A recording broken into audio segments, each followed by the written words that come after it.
Bonsoir à toutes et à tous. Bienvenue dans cette édition d'information dans l'actualité ce soir. Audience au palais de la Colombe de Boulbine. Amadou Riba a reçu une délégation française conduite par le président de la Commission des Affaires étrangères de l'Assemblée nationale. Peu après, le chef de gouvernement a accordé une audience au nouveau bureau du Conseil national des femmes et filles de Guinée. Et puis réception à Nabaya d'un important lot de kits césariennes et d'accouchement. C'est un appui de la maman du chef de l'État destiné à l'hôpital régional de Kankan pour Hadja Manjoula Silla. Il s'agit de rendre effective la gratuité des actes et lutter contre la mortalité maternelle et néonatale. Et puis depuis quelques jours, le ministère du Commerce, Industrie, Petites et Moyennes Entreprises déplore le comportement lié à la spéculation sur le prix du pain. Et dans ce contexte, qu'un navire chargé de blé a accosté au port autonome de Conakry pour approvisionner les unités industrielles. Voilà pour le sommaire. Encore une fois, bonsoir à tous. Tout d'abord, audience au palais de la Colombe de Boulbine. Amadou Riba échange avec les partenaires de la Guinée. Ce vendredi, il a reçu une délégation française. Elle est conduite par le président de la Commission des Affaires étrangères de l'Assemblée nationale. Les discussions ont porté essentiellement sur le processus de retour à l'ordre constitutionnel. Peu après, le chef de gouvernement a accordé une audience au nouveau bureau du Conseil national des femmes et filles de Guinée. Ousmane Bangoura. À la primature, c'est un échange de haut niveau autour du retour à l'ordre constitutionnel qui a réuni le Premier ministre Amadou Riba et le député français. Président de la Commission des Affaires étrangères de l'Assemblée nationale française. Il est venu s'informer sur l'évolution de la transition guinéenne avec un accent particulier sur l'organisation du référendum constitutionnel à venir. Et donc je suis venu échanger avec lui pour voir comment la future Guinée qui allait émerger, être issue de la nouvelle constitution, allait être une Guinée nouvelle, inclusive, respectuant tous les grands principes constitutionnels du droit et des droits humains. Peu après, Amadou Riba a reçu les 17 membres fraîchement élus du nouveau bureau du Conseil national des femmes et filles de Guinée, porté à la tête de cette instance le 23 juin dernier. Elles sont venues présenter officiellement leur bureau au chef du gouvernement. Le bureau élu des 17 membres, c'est une représentation de la Guinée tout entière. Vous avez toutes les préfectures et toutes les régions qui sont représentées dans ce bureau. Donc c'est vraiment une bonne occasion pour nous de passer par ces femmes-là pour faire une large sensibilisation, une bonne vulgarisation du projet de nouvelle constitution, surtout dans nos langues locales, puisque déjà la constitution le prévoit. Nous n'avons pas de siège. Nous sollicitons auprès du gouvernement l'octroi d'un siège. Et à cette même occasion, nous sommes les plus nombreux en Guinée, plus de 8 200 000 femmes en Guinée. Donc nous avons un rôle primordial dans la vulgarisation de la nouvelle constitution. À travers quelques doléances, elles ont exposé leurs attentes vis-à-vis des autorités. Le Premier ministre leur a témoigné le soutien du gouvernement pour l'accomplissement de leur mandat. À Kindia, le président de la Haute Autorité de la Communication rencontre la presse locale. Boubacar Yassine Diallo est allé expliquer aux hommes de médias de la région les réformes engagées par la HAC pour améliorer la pratique du métier, les mesures prises pour assainir la corporation, le respect de l'éthique et de la déontologie. Yaya Silla, Fanala Baya Kamara, bureau régional. Quelques mois après son passage à Kindia, le président de la Haute Autorité de la Communication revient dans la capitale des agrumes. Cette fois, c'est pour conférer avec les journalistes sur les réformes engagées par son institution. Réformes visant, entre autres, à mettre des structures auxiliaires d'autorégulation et d'assainissement du secteur de la communication en Guinée. Ça a été une occasion pour nous, hommes de médias de Kindia, d'être édifiés sur beaucoup de réformes entamées par l'institution et visant surtout à assainir le milieu de la presse en Guinée. La première règle du métier d'un journaliste est la conformité du travail avec l'éthique et la déontologie de la profession de journalisme. C'est un sacerdoce pour les hommes de médias que la Haute Autorité de la Communication exige, ainsi que les autorités administratives et politiques. Un journaliste, quand il parle, c'est comme une balle sort de la bouche du canon. La balle sort de la bouche du canon, ce n'est plus possible la rattraper. Ça, c'est comme les journalistes. Quand vous parlez, on dit « Ah, il a dit à la radio ». On a entendu, c'est dit à la radio. Mais tout ce qui est dit à la radio ne sont pas vérité. Surtout quand quelqu'un ne connaît pas la déontologie du journalisme. Je voudrais saluer l'engagement du gouverneur de Kindia qui a promis d'appliquer à la lettre les décisions de la haute autorité de la communication.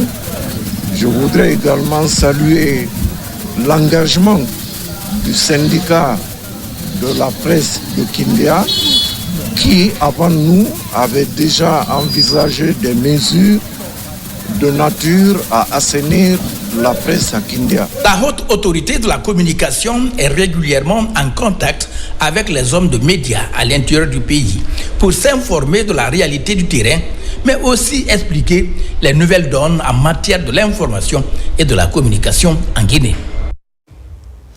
Après leur nomination à la tête de la direction générale des élections, ces membres ont été installés. La cérémonie a connu une forte mobilisation des membres du gouvernement et partenaires techniques et financiers, le tout sous la supervision du vérificateur de la République. La nouvelle équipe aura pour mission de conduire les futures échéances électorales en Guinée. Amadou Touré, Abdourazak Souma. Par un décret du 14 juin dernier, la Direction générale des élections a été créée en remplacement de la Direction des affaires politiques et de l'administration électorale. Pour meubler ce service stratégique de l'État, 2 cadres sont promus par le président de la République.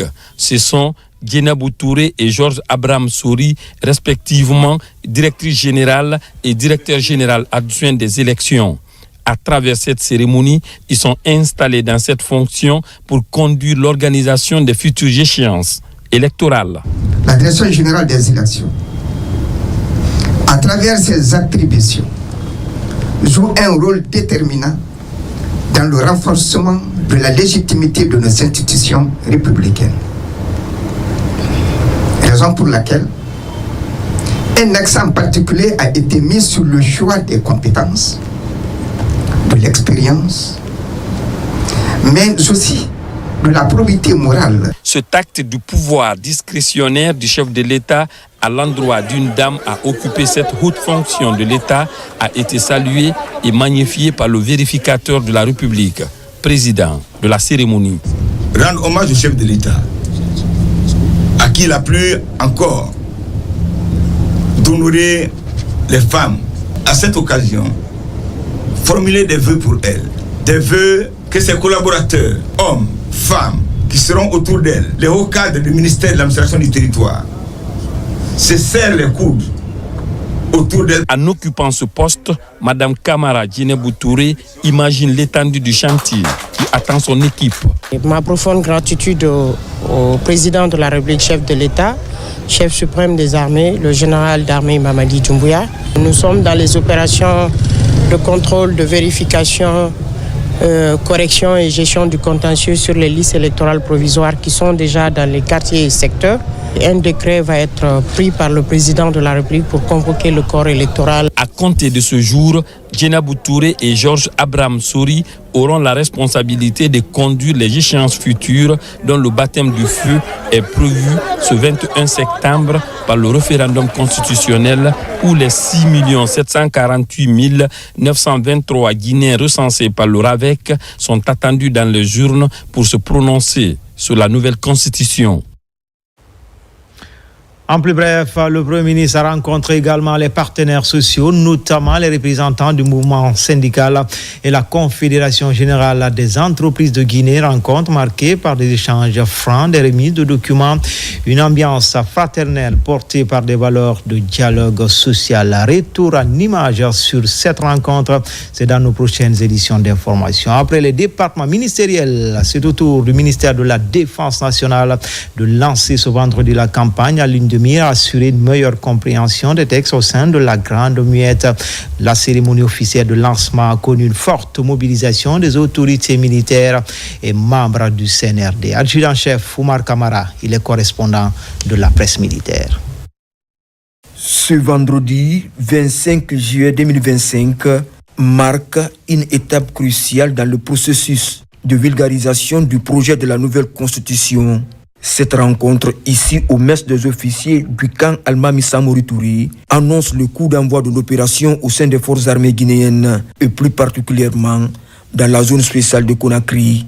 Autour de la hiérarchie militaire, les commandants d'unité, les directeurs des services centraux et plusieurs officiers de toutes les composantes de l'armée guinéenne. Le projet de nouvelle constitution soumis à la nation consacre des principes essentiels pour la refondation de l'État initiée par son Excellence, Monsieur le Président de la République, chef de l'État et chef suprême des armées.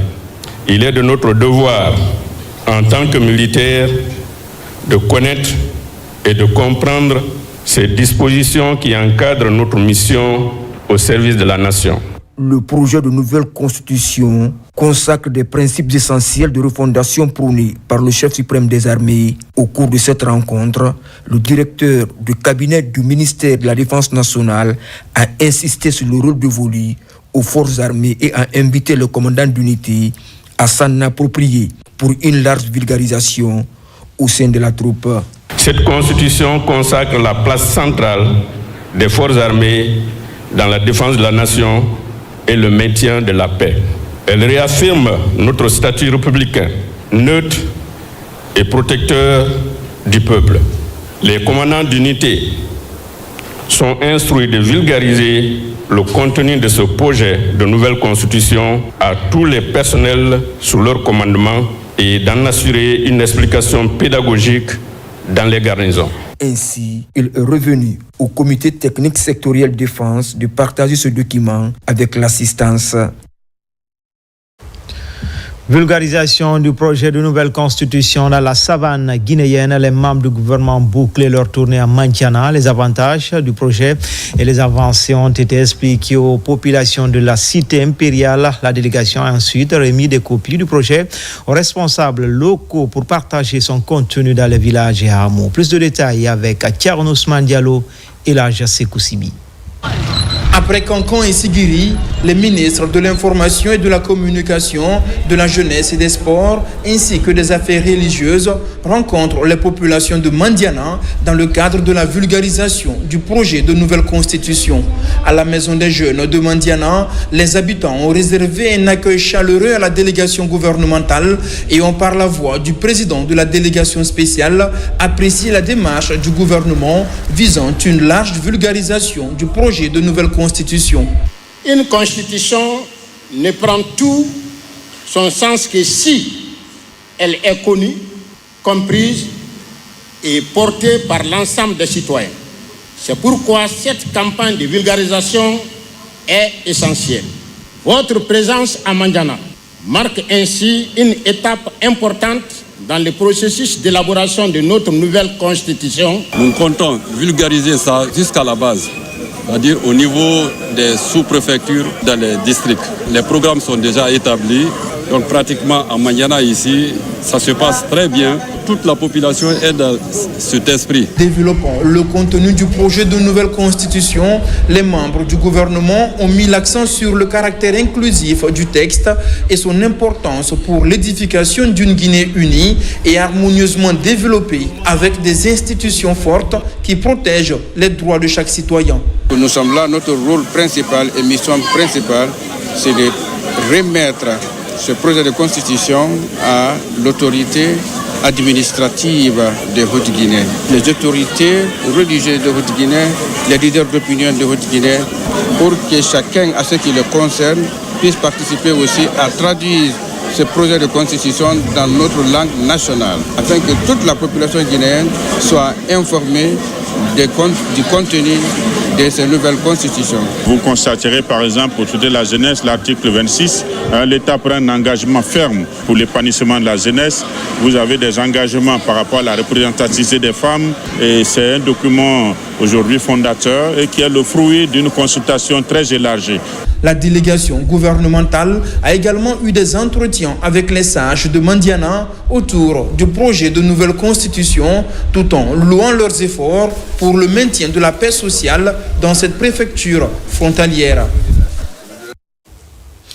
Avant donc le référendum du 21 septembre prochain, le projet de nouvelle constitution doit être compris dans toutes ses composantes par le peuple. La mission gouvernementale est dans la préfecture de Lola pour cet exercice en région forestière. Cette étape constitue la troisième et dernière. RTG Nzero Kouré, Mohamed Salioupaï, Mohamed Lamine Diallo.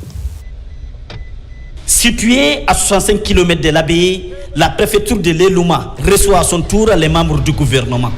C'est ici à la maison des jeunes que les sages, les femmes et la jeunesse se sont donné rendez-vous pour écouter les nouvelles orientations de ce projet de nouvelle constitution. Le message que tout le gouvernement veut porter aux Guinéens, c'est que nous recherchons un espace de paix. Cet espace de paix va être construit autour de cette constitution. Nous pensons que la population de l'Elouma a été réceptive et nous sommes convaincus que nos agents territoriaux présents sur place feront le travail nécessaire pour vulgariser cette constitution. Des copies de ce projet de nouvelle constitution ont été dispatchées à cette population. Ils auront maintenant la charge d'aller expliquer le contenu, surtout les innovations dans les familles, dans les ménages, dans les quartiers, dans les hameaux, jusque dans les plus petites localités. Pendant un quart d'heure, les ministres Jean-Paul Sedi et Mori Kondé ont expliqué à la population de l'Elouma les innovations inscrites dans ce nouveau projet.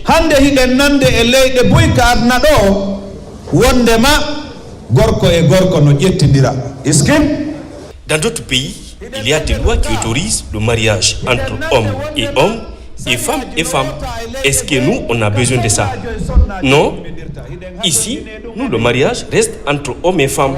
Une fois que je suis à Parawal, je vais aller jusqu'au dernier village, pas secteur, au dernier village, pour leur expliquer le contenu et l'importance de ce projet de nouvelle constitution. Les émissaires du chef du gouvernement ont profité de leur séjour à l'abbaye pour assister à la finale d'un tournoi de football organisé au nom de la paix par la jeunesse de la sous-préfecture de Afia. La rencontre a été remportée par Kalere sur le score d'un but à 0 face à Safatou.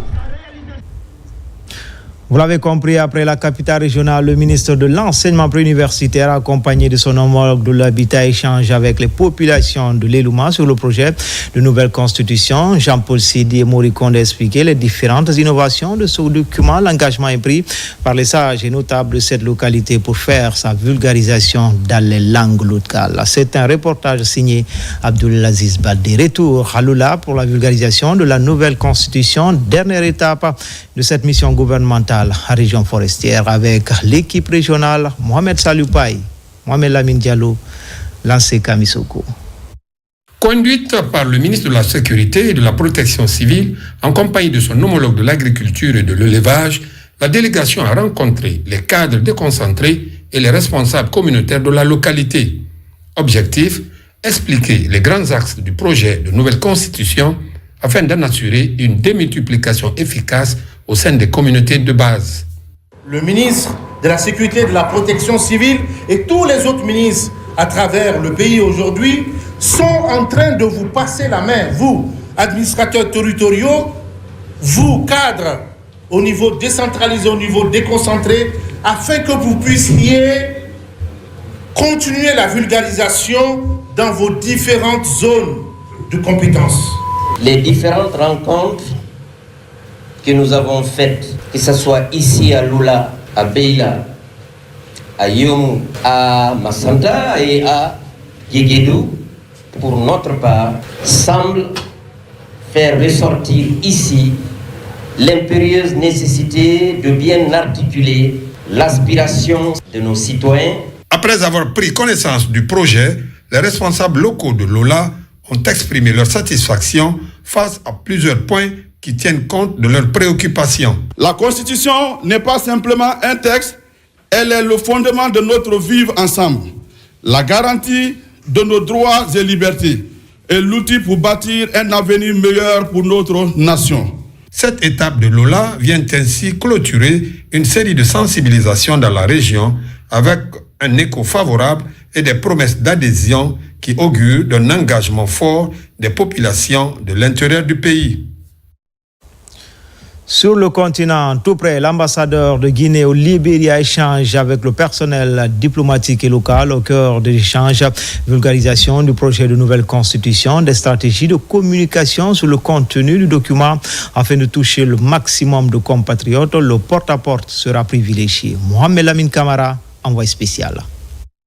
À peine arrivé à Monrovia, sans répit, l'ambassadeur de Guinée confère d'ores et déjà avec le personnel de la représentation diplomatique. Les échanges portent essentiellement sur la vulgarisation du projet de nouvelle constitution. À cette rencontre, ces cadres saisissent l'opportunité pour s'imprégner davantage le contenu de ce document fondateur. Le but de cette rencontre ce matin, c'était de restituer au personnel diplomatique et personnel local de notre ambassade du projet de la nouvelle constitution qui nous a été remis par le ministre des Affaires étrangères et transmettre les instructions du chef de l'État, le général Mamadi Doumbouya, comment nous devons nous tenir pour pouvoir expliquer les intérêts profonds de la nouvelle constitution à la communauté guinéenne vivant à Monrovia et à l'intérieur du pays. Au cours de ce conclave, des stratégies pour toucher le maximum de Guinéens vivant dans ce pays frère sont envisagées. Le rôle des diplomates et du personnel local, c'est d'abord aller vers les citoyens guinéens vivant au Libéria. Faire du porte-à-porte. Nous irons dans les mosquées, dans les églises, dans les chapelles, parce qu'il faut expliquer de fond en comble le contenu de cette nouvelle constitution qui est une constitution qui augure des grands projets pour la Guinée. À travers cette remise de copies du document, le personnel de l'ambassade, en synergie d'action avec les représentants des associations issues de la communauté guinéenne, sera déployé sur le terrain pour une vulgarisation à grande échelle et expliquer dans le moindre détail ce projet de nouvelle constitution. Dans la dynamique de la vision Simandou 2040, les garages du gouvernement mettent l'accent sur la formation de leurs techniciens.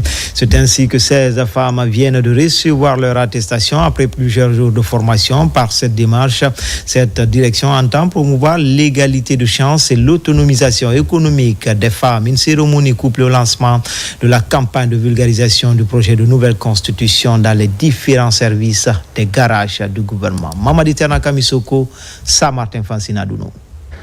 Chargé de la gestion de l'ensemble de la flotte automobile de l'État, la Direction générale des garages du gouvernement s'engage résolument pour un entretien professionnel et durable de ces véhicules. Dans cette dynamique, 16 mécaniciennes ont reçu leurs attestations de fin de formation. Par cette initiative, la Direction générale des garages du gouvernement réaffirme sa volonté de valoriser les compétences locales et de promouvoir l'inclusion des femmes dans ces métiers traditionnellement réservés aux hommes. Cette formation rendue possible grâce au soutien de nos partenaires et à la vision éclairée du chef de l'État, son Excellence le général Mamadi Doumbouya, s'inscrit dans le cadre de la refondation de l'État et de la rectification institutionnelle. Elle vise à doter l'administration des ressources humaines qualifiées, capables de répondre aux exigences de la modernisation et de la souveraineté technique. Cette formation est réalisée avec l'appui technique de l'Office national de formation et de perfectionnement professionnel, ONFPP. L'électrification des moteurs, l'arrivée des véhicules autonomes, l'optimisation des systèmes embarqués. Plus que jamais, les métiers de l'automobile requièrent des professionnels qualifiés, capables de s'adapter et d'intervenir sur des technologies complexes et en constante mutation. Vous, mécaniciennes engagées et déterminées, avez relevé le défi d'une formation exigeante dans un domaine historiquement réservé aux hommes.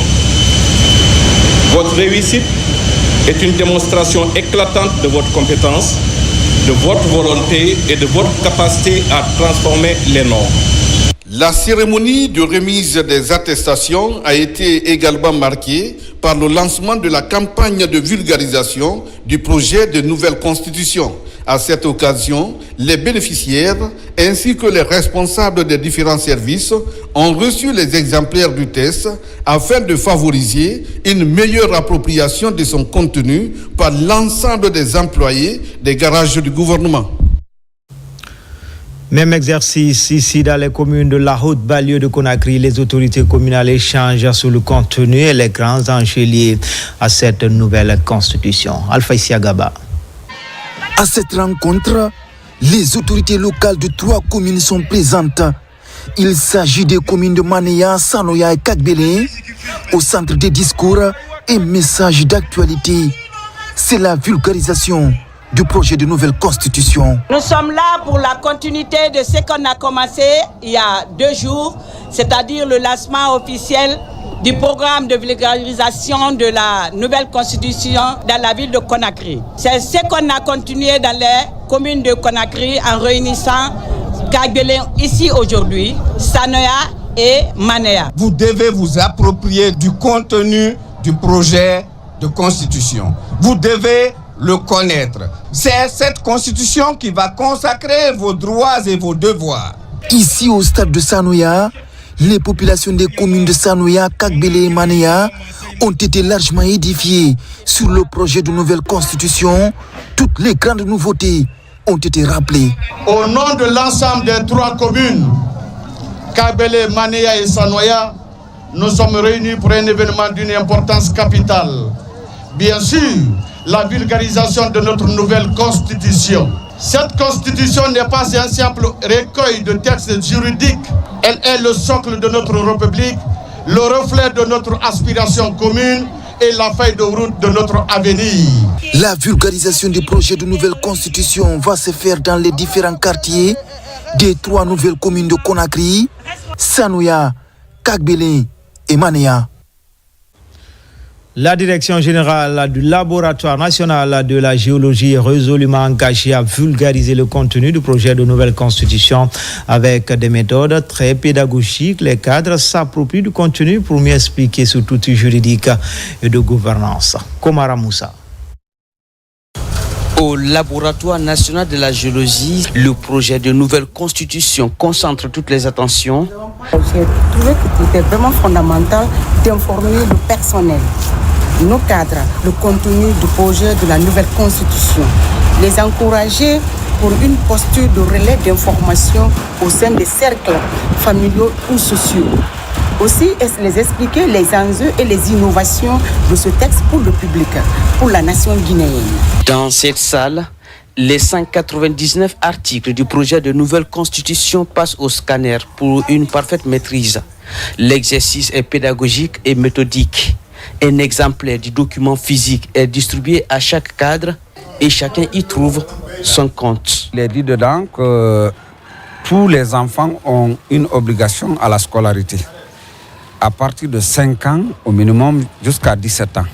Donc c'est une obligation pour les parents de mettre les enfants à l'école.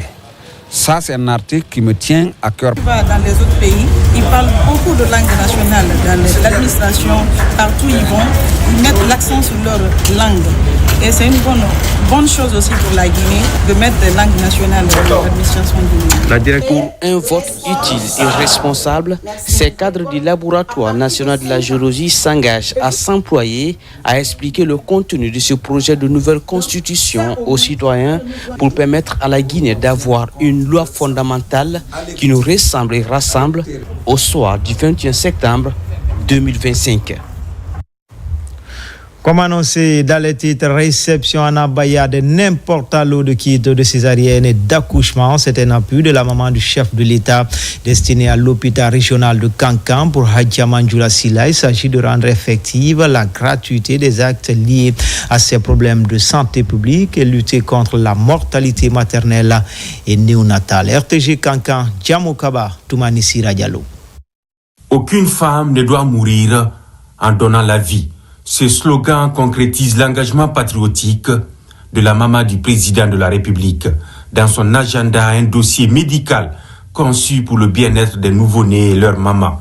Ici, à l'hôpital régional de Kankan, des kits d'accouchement et de césarienne pour réduire considérablement la mortalité maternelle et infantile. Sur 768 césariennes prévues pendant ce premier semestre, nous avons réalisé 808 cas de césarienne, soit 135 césariennes le mois. Également, au service des urgences, 2169 cas d'urgence ont été reçus et traités. Ces dons donc magnanimes de consommables et de médicaments, soit environ pour 500 césariennes, en faveur des populations guinéennes en général, et plus particulièrement celles de Kankan, est la preuve de l'humanisme de la maman nationale. Autre don réceptionné, une ambulance médicalisée pour accompagner la refondation du système de santé. Un appui de l'association des anciens du lycée 3 avril et amis de Cancan pour assurer convenablement le transport sanitaire public. En tant que fils, nous avons trouvé cette ambulance médicalisée, offrir à cet hôpital pour pouvoir aider les patients qui viendront de partout, de toutes les préfectures, de tous les villages et pourquoi pas même du Cancan pour Conakry. Parce que c'est une ambulance médicalisée qui n'est pas un simple véhicule, mais qui va permettre par exemple de traiter le malade qui vient urgemment à l'hôpital. Je remercie donc très sincèrement ces deux donateurs et exhorte à la direction de l'hôpital et de tout le personnel de l'usage correct de ces dons et exclusivement pour le bonheur de la population de Cancan. En première ligne sur le front humanitaire, la famille présidentielle vient traduire en actes concrets les bonnes intentions de Adja Mandjoula Sylla. La maman nationale, Nous sommes là pour porter la voix de la donatrice. Ce geste est un devoir qui va toucher tout le pays, sans distinction. Le bien-être des femmes, son combat pour lutter contre la mortalité maternelle et infantile. Étant la maman nationale, la dina kadin kema ni musoma dina ni moba ou ben ala dibi, ana la devoir légal. Vaincre les inégalités d'accès aux soins de santé de qualité est un combat au quotidien de Adja Mandjoula Sylla. Très proche des vulnérables, la maman du chef de l'État reste engagée pour matérialiser la véritable volonté politique du président de la République. L'association des anciens du lycée 3 avril et amis de Cancan encourage le même processus à travers l'octroi de cette nouvelle ambulance médicalisée. De son côté, l'ambassadeur de la Guinée en Angola a remis ses lettres de créance au président angolais João Lourenço, un tournant décisif dans le renforcement de la coopération bilatérale entre Conakry et Luanda. Historiquement, la Guinée et l'Angola entretiennent d'excellentes relations de coopération. Commentaire Algassimouba. Voici Madame Djeynaba Saïfon Diallo, nommée il y a quelques mois par le président de la République, le général Mamadi Doumbouya, pour représenter et défendre les intérêts de la Guinée auprès de l'Angola. Une mission que promet de remplir avec loyauté et patriotisme, celle dont le parcours diplomatique force l'admiration. En remettant ses lettres de créance au président João Lourenço, la diplomate a profité de l'occasion pour lui transmettre le message d'amitié et de coopération du chef de l'État guinéen. Au cours du tête-à-tête qui a suivi, il a été question d'étudier dans les moindres détails les domaines qui peuvent faire l'objet d'intérêts mutuels pour renforcer les relations séculaires entre les deux pays. L'ambassadeur extraordinaire et plénipotentiaire de la Guinée a expliqué la vision du chef de l'État, le général Mamadi Doumbouya, autour d'une Afrique totalement refondée et complètement recentrée sur l'essentiel. Elle a aussi présenté le programme Simandou 2040 auquel le président Lourenço a accordé un intérêt particulier. Ce programme pourrait même inspirer l'Angola, qui est aussi un pays minier par excellence. Son Excellence Djeynaba Saïfon s'est aussi intéressé à la situation des Guinéens qui vivent dans ce pays historiquement ami. On estime à 30 000 le nombre de compatriotes établis en Angola. Nommée en novembre dernier, elle a sous sa juridiction plusieurs pays dont le Zimbabwe, la Namibie, la Zambie, le Malawi et l'Angola. Cérémonie de pose de la première pierre d'une école doctorale dans l'enceinte de l'université Gamal Abdel Nasser de Conakry. C'est le fruit de la coopération guinéo-allemande à travers le projet Wascal dont la Guinée est membre. Coût d'investissement plus de 2 milliards de francs guinéens. Explication Mounir Bari. La Guinée vient de franchir une étape majeure dans la réalisation des infrastructures pour davantage qualifier l'enseignement supérieur guinéen. À l'université Gamal Abdel Nasser de Conakry, les autorités procèdent à la pose de la première pierre d'une école doctorale spécialisée dans le domaine de l'environnement. La Guinée préside le conseil des ministres de cette institution. Et cette institution a pour but justement de construire un capital humain capable de mener à bien les politiques de préservation de l'environnement. En Guinée, un programme doctoral justement financé par cette institution va voir le jour. Nous sommes venus pour la pose de première pierre des infrastructures qui doivent abriter ce programme. Le ministre de l'Enseignement supérieur, de la Recherche scientifique et de l'Innovation assure la présidence de WASCAL, une organisation sous-régionale qui compte 12 pays membres, dont la République de Guinée. Il résulte d'un accompagnement technique et financier de l'Allemagne à travers le programme WASCAL. Déjà, ce programme dans 11 pays et la Guinée vient d'être le 12e pays donc, à bénéficier de ce programme, dont le siège se trouve au Ghana. Et c'est un programme donc, qui est financé par l'Allemagne. Et donc, il va regrouper des candidats au doctorat, comme je l'ai dit, en changement climatique, environnement minier et forêt, des 12 pays. L'infrastructure sera réalisée en R+1 avec un coût global de plus de 2 milliards de francs guinéens. Depuis quelques jours, le ministère du Commerce, Industrie et Petites et Moyennes Entreprises déplore les comportements liés à la spéculation sur le prix du pain, alors qu'il n'y a point de pénurie, annoncent les autorités de ces départements. C'est dans ce contexte qu'un navire chargé de blé a accosté au port autonome de Conakry. Abdul Karim Kamara pour en savoir davantage.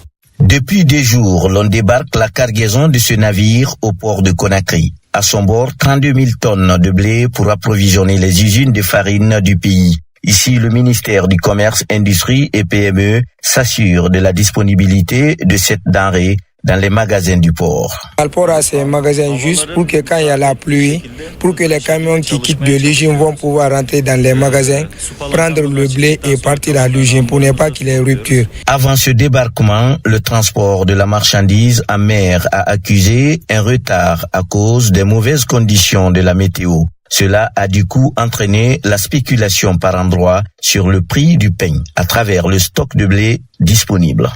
Sur 32 000 tonnes, nous avons déjà plus de 26 000 tonnes qui ont été débarquées.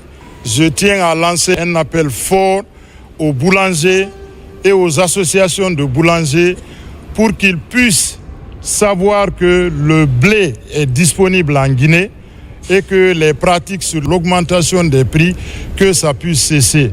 Nous avons aussi au niveau du ministère pris une mesure forte, celle d'informer les autorités à tous les niveaux, au niveau régional, au niveau préfectoral, au niveau sous-préfectoral, même au niveau local, afin qu'elles s'impliquent dans le respect du protocole qui a été signé récemment en matière de stabilisation des prix. D'autres navires sont aussi annoncés dans les prochains jours et le ministère du Commerce, Industrie et PME rassure les populations que toutes les dispositions sont prises dans les meilleurs délais pour un approvisionnement régulier et suffisant en farine sur l'ensemble du territoire guinéen. Vers une gestion durable du secteur du bois en Guinée, le gouvernement guinéen multiplie les efforts pour une exploitation plus rationnelle des ressources forestières. C'est dans ce cadre que s'est tenu le conseil d'administration de l'Office guinéen du bois. De nouvelles orientations sont en cours pour mieux encadrer le secteur et préserver l'écosystème. Mamadou Alpha Baldé. Pendant que la coupe et la circulation du bois connaissent une pause sur l'ensemble du territoire national, l'Office guinéen du bois tient la première session de son conseil d'administration. Ici, il est question d'examiner la mise en application du plan d'action de l'OGIB, les manquements et les tâches qui restent à accomplir. L'utilisation de nos outils de gestion et de suivi. Renforcement des dispositions de suivi et contrôle du secteur bois. L'amélioration de la transparence des délivrances des documents réglementaires. Valorisation des recettes propres de l'OGIB. Renforcement des capacités techniques, logistiques et humaines de l'Office. Essentiel que nous adaptons nos actions aux défis et aux opportunités qui se présentent afin d'assurer la durabilité de nos actions et garantir une gestion efficace des ressources. Amélioration et sécurisation des recettes, création des forêts ou encore promotion du crédit carbone à travers la conservation, les enjeux d'une exploitation durable sont multiples. Nous savons que nous avons récemment, depuis 2 ans, observé une amélioration nette des recettes de l'OGIB grâce à des modifications de modalités de perception des recettes sur le terrain. Mais nous sommes tous convaincus et conscients que nous ne sommes pas encore arrivés au bout de l'amélioration. Des tâches énormes restent à accomplir. Ces dernières années, la Guinée s'est inscrite dans la promotion des pratiques d'exploitation durable et rationnelle de ses ressources forestières. Le GUB entend s'inscrire dans cette logique pour le bien des forêts du pays. Prévention des risques, la Guinée renforce son dispositif de sécurité au travail grâce à un partenariat entre l'Institut national de formation et un cabinet de la place. 20 auditeurs ont reçu une certification internationale. Ils sont désormais superviseurs en santé et sécurité au travail et NATO pour promouvoir un environnement professionnel plus sûr et plus performant. N'est-ce pas, Mamadi Tema Kamisoko? C'est un pari plutôt réussi pour l'administration publique. Après la mise en place des points focaux en santé et sécurité dans les services publics, une nouvelle étape vient d'être franchie. À l'issue de 3 mois de formation intensive, 20 auditeurs ont obtenu le certificat international de superviseur. Cette réussite est le fruit d'une collaboration entre le cabinet HASEC, l'Institut national de formation et de perfectionnement, et le cabinet OSHA, basé en Angleterre. Ils ont été formés en santé et sécurité au travail, en premier secours, gestes élémentaires de survie, la sécurité incendie, la gestion des produits chimiques, y compris l'environnement et la biodiversité, et la gestion des relations avec les communautés. Avec la recrudescence des incendies dans les années passées, la culture de santé et sécurité au sein de l'administration est un phénomène primordial. Donc, la collaboration entre l'INP et ASEC s'inscrit dans ce cadre. Dans le domaine de la prévention des accidents du travail et des maladies professionnelles, le rôle de superviseur dans l'administration équivaut à celui d'un conseiller de direction dans le secteur privé. J'ai toujours aimé d'intégrer tout ce qui est aujourd'hui la prise en compte de la santé, la sécurité, surtout la protection de l'environnement dans tous les grands projets de développement dans notre pays. Donc, à l'issue de ça, dès que j'ai vu ou bien j'ai entendu cette formation, j'ai immédiatement postulé.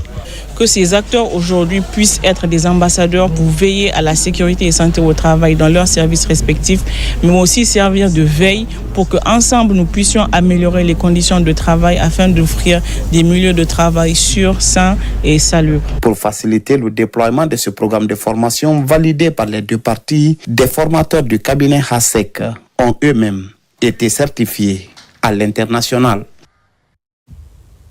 Enfin, en région, dialogue communautaire à Farana dans le district de Camara sur l'utilisation du corridor minier par les acteurs du secteur des transports. C'est une initiative de l'UNCHI, le club des Amis du Monde, pour renforcer la sécurité des usagers. RTG Farana, Ibrahima Oulem Foufana, Silati Kourouma.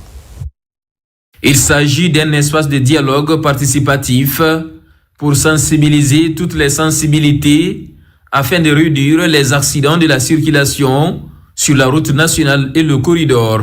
Le cadre de dialogue qui a été organisé ici à Farana s'inscrit dans le cadre de notre projet de sensibilisation communautaire financé par Rio Tinto et WCS dans le cadre du projet Simandou. Et qu'est-ce qu'il faille faire pour réduire les accidents sur la route nationale, mais aussi et surtout sur le corridor. Quand on regarde le taux élevé de l'accidentalité dans notre pays, cela a interpellé tous les acteurs. Et aussi, les miniers ont pris les devants en prenant leurs responsabilités, en se disant aujourd'hui, comme il y a une ouverture, au-delà de RN, de RN2, RN3, RN4, 5, il faut prendre ses responsabilités. Et ces responsabilités aujourd'hui, il faut mettre l'accent sur la sécurité routière. La rencontre est aussi une opportunité pour les communautés riveraines de faire des recommandations. L'idée est de leur permettre de rallier leurs champs en toute sécurité. Je pense qu'au sortir de ce dialogue, tout le monde repart vraiment avec des sentiments de satisfaction. Parce qu'il y a beaucoup de choses qui ont été dites, des recommandations ont été encore faites, et je pense qu'à l'application de ces recommandations, tout ira bien pour réduire le taux des accidents au niveau de nos routes nationales, y compris aussi le corridor. Les mesures de précaution que nous allons prendre, c'est toujours à renforcer la sensibilisation au sein de ma communauté. Les responsables à tous les niveaux sont satisfaits des échanges assortis des mesures concrètes. Ils ont promis de veiller à l'application des accords pour mettre à l'abri les usagers. C'était tout pour les infos. L'actualité se poursuit sur le www.rtgguinée.info. À demain pour d'autres actualités sur la Guinée, notre paradis terre de richesse et d'innovation. Inch'Allah.